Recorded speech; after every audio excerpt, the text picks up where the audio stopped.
Sir, Kannada ಹಾಡು ಹಾಡಿ ಅಂದಿದ್ದಕ್ಕೆ ಅವರು ಪಹಲ್ಗಾಮ್ಗೆ ಹೋಲಿಕೆಯನ್ನು ಮಾಡಿರ್ತಕ್ಕಂಥದ್ದು, ಅದ್ರ ಬಗ್ಗೆ ಇವತ್ತು ಪ್ರೊಟೆಸ್ಟ್ ಕೂಡ ಹಮ್ಮಿಕೊಂಡಿದ್ದೀರಿ. ನೋಡಿ, ಸೋನು ನಿಗಮ್ ಅವನೊಬ್ಬ ಹುಚ್ಚ ಅಂತ ಹೇಳಿ ನನಗೆ ಅನ್ನಿಸ್ತಾ ಇದೆ. ಹುಚ್ಚತನವನ್ನು ಅವನು ಬೆಂಗಳೂರಿನ ಕಾರ್ಯಕ್ರಮದಲ್ಲಿ ಪ್ರದರ್ಶನ ಮಾಡಿದ್ದಾನೆ. ಅಲ್ಲಿ ಕೇಳಿದ್ದು ಅವನಿಗೆ ಕನ್ನಡ ಗೊತ್ತಿದೆ. ಸುಮಾರು 100 ಕನ್ನಡದ ಸಿನಿಮಾಗಳಲ್ಲಿ ಆಡಿದನೇ ಅನ್ನೋ ಅಭಿಮಾನಕ್ಕೆ ಕನ್ನಡಿಗರು ಅವನಿಗೆ ಒತ್ತಾಯ ಮಾಡ್ತಾರೆ. ಅಭಿಮಾನವನ್ನು ವ್ಯಕ್ತಪಡಿಸೋದು ರೀತಿಗಳು ಬೇರೆ ಬೇರೆ ಇರ್ಬೋದು, ಹಾಗಂತ ಅವರೇನು ಇವರ ಶತ್ರುಗಳಲ್ಲ. ಹಾಗಾಗಿ ಕನ್ನಡ ಹಾಡಿ ಅಂತ ಕೇಳುವುದು ತಪ್ಪು ಅನ್ನುವ, ಆದರೆ ಆಡಬಹುದಾಗಿತ್ತು, ಹಾಡದಲ್ಲೇ ಇರ್ಬೋದಾಗಿತ್ತು, ಇಲ್ಲ ಹಾಡಲ್ಲ ಅಂತ ಹೇಳ್ಬೋದಾಗಿತ್ತು, ಏನು ಒತ್ತಾಯ ಇರಲಿಲ್ಲ.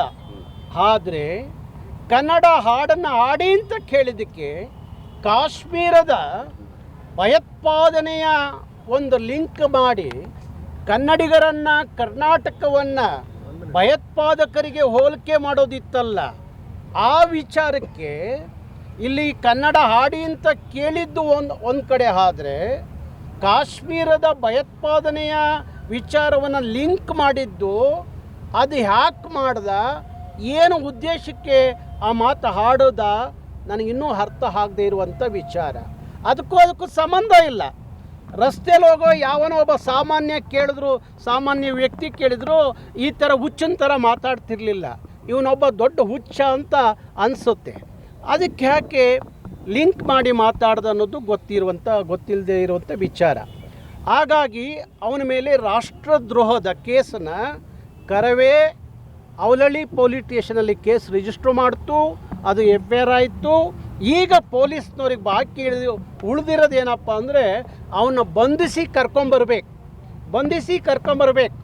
ಇನ್ನೊಂದು ದಿವಸ ಕನ್ನಡಿಗರ ಬಗ್ಗೆ, ಕರ್ನಾಟಕದ ಬಗ್ಗೆ ಮಾತಾಡಿದವ್ರಿಗೆ ಉಳುಗಾಲ ಇಲ್ಲ ಅನ್ನೋದು ಗೊತ್ತಾಗಬೇಕು ಅನ್ನೋದಾದರೆ ಅವನು ಬಂಧಿಸಿ 4 ದಿವಸ ಜೈಲಿಗೆ ಕಳಿಸಿರೆ ಬಹುಶಃ ಆ ಹುಚ್ಚನಿಗೆ ಜೈಲು ಅನ್ನೋದು ಒಂದು ಪರಿವರ್ತನಾ ಕೇಂದ್ರ ಅಂತ ನಾನು ಭಾವಿಸಿದ್ದೀನಿ. ಅವನಿಗೆ ಆ ಜೈಲಿಗೆ ಹೋದ ಮೇಲೆ ಪರಿವರ್ತನೆ ಆಗ್ತಾನೆ, ಅವನಿಗೆ ಜ್ಞಾನೋದಯ ಆಗುತ್ತೆ ಅಂತ ಹೇಳಿ ನಾನು ಅಂದ್ಕೊಂಡಿದ್ದೀನಿ.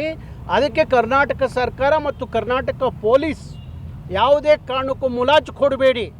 ಈ ಕೆಲಸವನ್ನು ಯಾರಾದರೂ ಶ್ರೀಸಾಮಾನ್ಯರು ಮಾಡಿದರೆ ಅವ್ರ ಮೇಲೆ ಕಾನೂನು ಕ್ರಮ ಆಗ್ತಿತ್ತಲ್ಲ, ಹಾಗೆ ಇವನಿಗೆ ಯಾವುದೇ ರಿಯಾಯಿತಿ ಕೊಡದಲೇ ಅವನು ಎಲ್ಲೇ ಇದ್ದರೂ ತಕ್ಷಣ ಬಂಧಿಸಿ ಕರೆತಂದು ಅವನ್ನ ಕೋರ್ಟಿನ ಕಟ್ಕಟ್ಟೆಯಲ್ಲಿ ನಿಲ್ಲಿಸಬೇಕು ಅಂತ ಒತ್ತಾಯಿಸಿ ಇವತ್ತು ಕರ್ನಾಟಕ ರಕ್ಷಣಾ ವೇದಿಕೆ ಫ್ರೀಡಮ್ ಪಾರ್ಕ್ನಲ್ಲಿ ಪ್ರತಿಭಟನೆ ಮಾಡ್ತಾ ಇದೆ. ಹಾಗಾಗಿ ಅವನು ತಕ್ಷಣ ಬಂಧಿಸಬೇಕು. ಯಾಕೆಂದರೆ ತಾನು ಮಾಡಿದ್ದ ತಪ್ಪನ್ನು ತಿದ್ದುಕೊಂಡು ಸರಿ ಮಾಡಿಕೊಂಡು ಕ್ಷಮೆ ಯೋಚಿಸಿದರೆ ಪರವಾಗಿರಲಿಲ್ಲ. ಆದರೆ ಮತ್ತೆ ಒಂದು ವಿಡಿಯೋವನ್ನು ಬಿಡೋ ಮುಖಾಂತರ ಅವನ್ನ ಮಾತಾಡಿದ್ನ ಸಮರ್ಥನೆ ಮಾಡ್ಕೋತಾನೆ ಅಂದರೆ ಈ ಹುಚ್ಚನಿಗೆ ಸರಿಯಾದ ಪಾಠವನ್ನು ಕಲಿಸಲೇಬೇಕಾಗತ್ತೆ. ಅದಕ್ಕೆ ಪೊಲೀಸ್ ಇಲಾಖೆ, ನಾನು ಗೃಹ ಇಲಾಖೆಗೆ ಹೇಳ್ತಿದ್ದೀನಿ, ಅವನಿಗೆ ಮುಲಾಜು ಕೊಡಬೇಡಿ.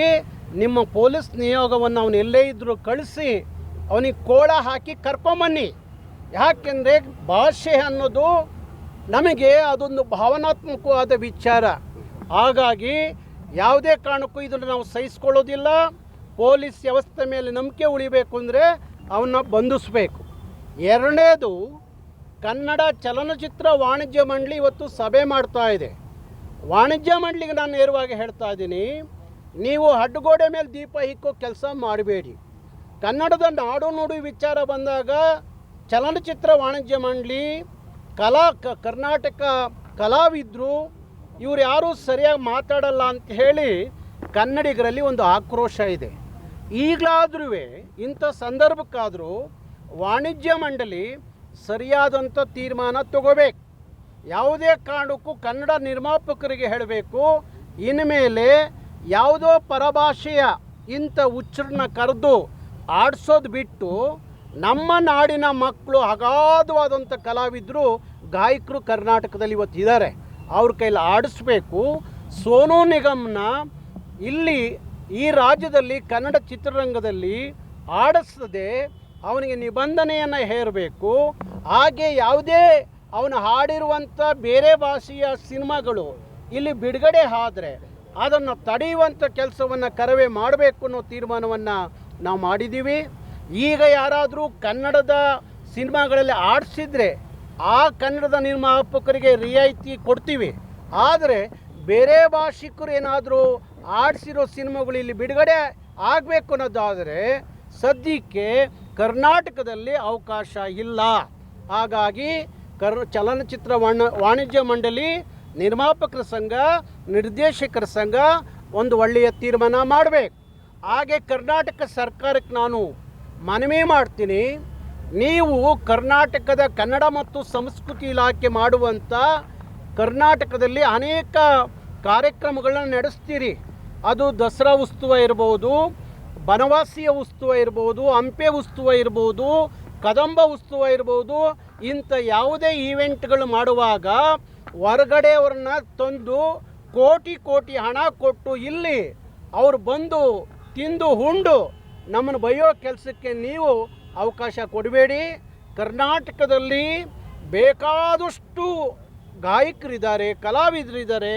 ಅವ್ರನಿಗೆ ಆ ಇವೆಂಟ್ಗಳು ಕೊಡೋ ಮುಖಾಂತರ ಕನ್ನಡದ ಮಕ್ಕಳನ್ನು ಬೆಳೆಸಿ ಅಂತ ಹೇಳಿ ಕರ್ನಾಟಕ ಸರ್ಕಾರವನ್ನು ವಿನಂತಿ ಮಾಡ್ಕೋತೀನಿ.